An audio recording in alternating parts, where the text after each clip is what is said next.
C'est une toute autre discipline que nous allons vous faire découvrir maintenant. Le yoga connaît depuis quelques années un large succès. Alors sport, gymnastique ou tout simplement style de vie, le yoga a pour but tout simplement de faire connaissance avec son corps. Jean-Christophe Dimino est allé assister à une séance de yoga. Son reportage. Nous suivons notre guide dans les jardins d'un célèbre hôtel. C'est ici sur la presqu'île du Larveteau, à l'écart de la rumeur de la ville, qu'Annette Shine dispense ses cours en plein air, face à la mer, à l'heure du soleil couchant. Le décor et le moment de la journée contribuent fortement à atteindre ce sentiment de paix intérieure tant recherché par les yogis.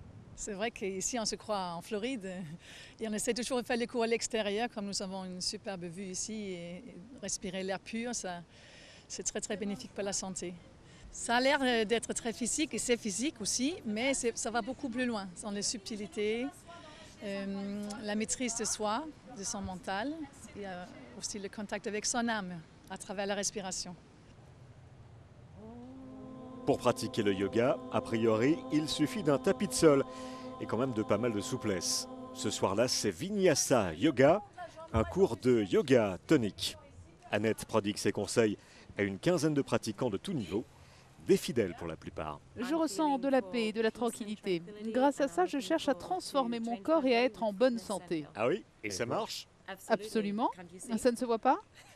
C'est pas une gymnastique, vraiment, faut pas prendre ça comme une gymnastique. C'est une spiritualité avant tout, et puis c'est une philosophie de vie. Donc on change énormément sa vie en fonction du yoga parce qu'on n'est pas dans le physique, on est dans le mental.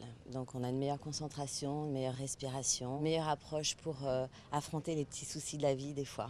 Et si en Inde, son pays d'origine, le yoga n'a pas de sexe, en Occident, en revanche, la discipline est surtout prisée par les femmes.